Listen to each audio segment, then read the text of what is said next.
ইরানের ইসরায়েলে হামলা, ইরান দ্বারা হামলা, বিস্তারিত।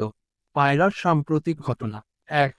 হামলার কারণ ও তীব্রতা। ইসরায়েল প্রথমে ১৩ জুন ২০২৫-এ অপারেশন রাইজিং লায়ন নামে ইরানের হাইব ও সামরিক স্থাপনায় ব্যাপক বিমান ও ড্রোন হামলা চালায়।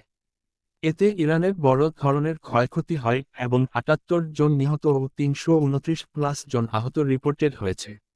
এর জবাবে ইরান ১৩ জুন রাতে অপারেশন ট্রু প্রমিজ আইআইআই নামে ইসরায়েলের ওপর ১৫০+ ব্যালিস্টিক মিসাইল ও ১০০+ ড্রোন হামলা চালায়। ২. আঘাত ও নৃশংসতা। ইসরায়েলে অন্তত ৩ জন নিহত ও ১৭২ জন আহত হয়েছে। মিসাইল ও ড্রোন হামলায় তেল আবিব, রিশন লেজিয়ন সহ অন্য শহর সংকটময় পরিস্থিতির সম্মুখীন হয়েছে। অনেক সামরিক ও বেসামরিক স্থাপনায় ক্ষতি হয়েছে। ইরানের ক্ষতি তুলনায় বেশি।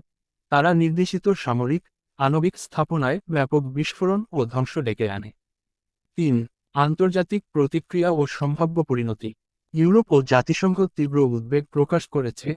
যুক্তরাষ্ট্র এবং ইউরোপীয় দেশগুলো ইসরায়েলের পক্ষে রাডার সহায়তা করেছে। পরিকল্পিত ইরান মার্কিন পারমাণবিক আলোচনা, ওমান, জুন ২০২৫ স্থগিত রাখা হয়েছে।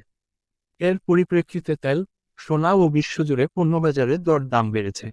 ৪. উভয়ের হুঁশিয়ারি। ইরানের সর্বোচ্চ নেতা আয়াতুল্লাহ খামেনেই হুঁশিয়ার জানিয়েছেন, সংস্কার অব্যাহত রাখা হবে এবং ধ্বংস হবে। ইসরায়েলের প্রতিরক্ষা মন্ত্রী ইসরায়েল কাটজ বলেছেন, ইরান সেভাবে একটি রেড লাইন অতিক্রম করেছে এবং পাল্টা ব্যবস্থা নেবে।